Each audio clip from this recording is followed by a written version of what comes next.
माननीय सदस्य श्री नरेश महासके जी। आज मुझे वर्ष 25-26 के बजट पर हो रही चर्चा पर बोलने का अवसर दिया। मैं अपनी पार्टी शिवसेना और हमारे नेता आदरणीय एकनाथ शिंदे और गट नेता डॉक्टर श्रीकांत शिंदे से माननीय पंतप्रधान नरेंद्र मोदी जी को और माननीय वित्त मंत्री निर्मला सीतारमण जी को बधाई देता हूं। उन्होंने समाज के हर वर्ग को ध्यान में रखते हुए ये बजट देश के लिए लाया है। हमारे नेता एकनाथ शिंदे जी कहते हैं कि उनके लिए सीएम मतलब कॉमन मैन और डीसीएम मतलब डेडिकेटेड टू कॉमन मैन, और यह हमारी महायुति की विचारधारा है।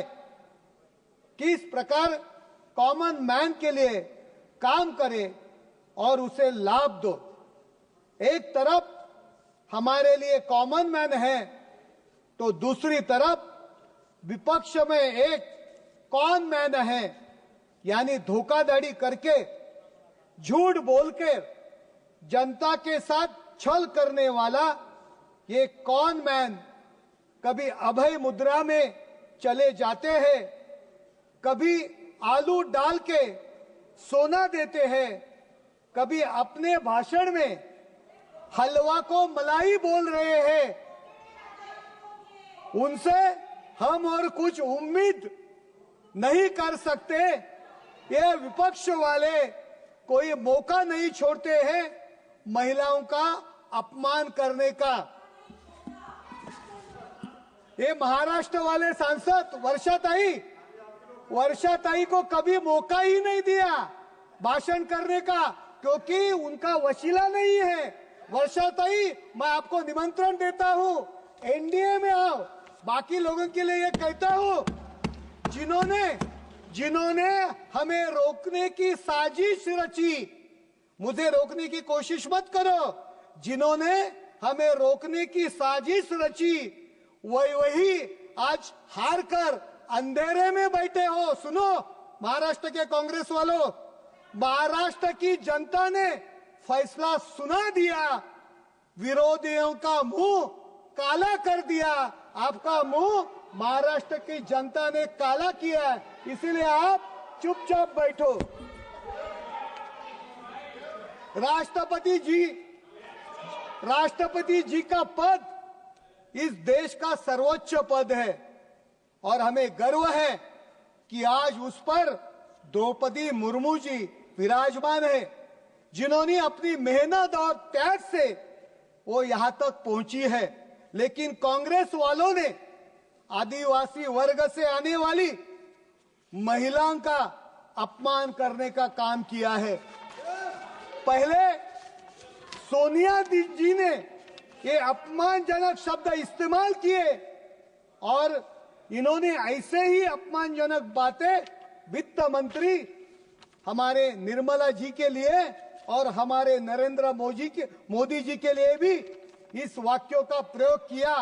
यह सिर्फ इसलिए क्योंकि देखा नहीं जाता कि इस देश का नेतृत्व एक आदिवासी समाज से आने वाली महिला और एक सामान्य परिवार से आने वाला पंतप्रधान बने, इसीलिए इसी तरीके बातें करते हैं।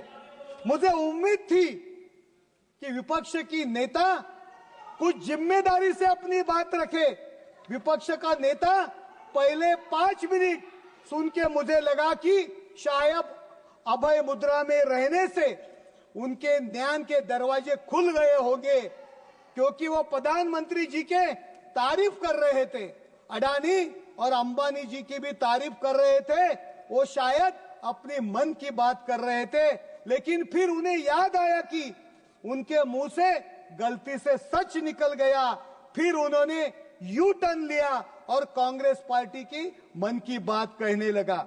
इंडिया अलायंस की जी हालत है, उस पर मुझे एक शायरी याद आती है, बदले बदले मेरे सरकार नजर आती है, बदले बदले मेरे सरकार नजर आते हैं, इंडिया अलायंस की बर्बादी की पूरी आसार नजर आते हैं।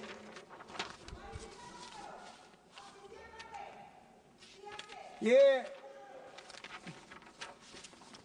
बजट के बारे में ये हमारे यूबीटी के नेता बोले महाराष्ट्र की उद्योग गुजरात लेके जा रहे हैं। इनकी सरकार की आदत है, जो बिजनेसमैन है उनके घर के नीचे अगर बाम लगाएंगे तो महाराष्ट्र में बिजनेस कैसे आएंगे। इनका गृह मंत्री खंडनी लेने में गिरफ्तार हुआ, ऐसे उनका जो इतिहास है। हमारी सरकार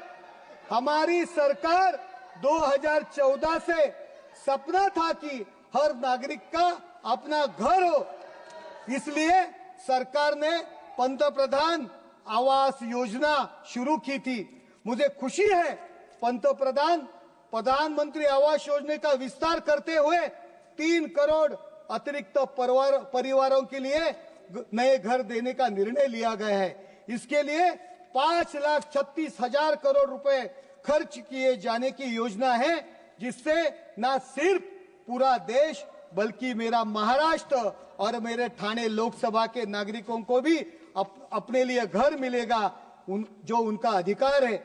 हमारे देश में स्वास्थ्य सेवाओं का क्या हाल था, ये हम सबको पता था।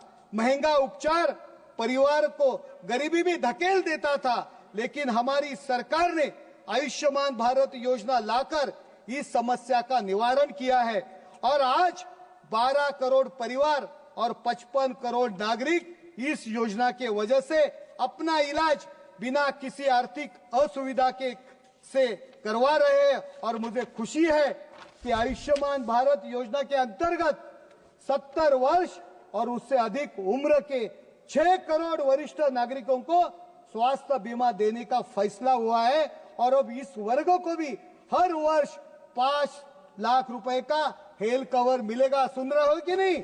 सुनो जरा। बजट की बात करें तो निर्मला सीतारमण जी ने देश के हर वर्ग के विकास के लिए प्रावधान किया है। महाराष्ट्र के लिए भी बहुत किया है। अगर मुझे टाइम मिला तो वो भी आपको बता सकते हैं।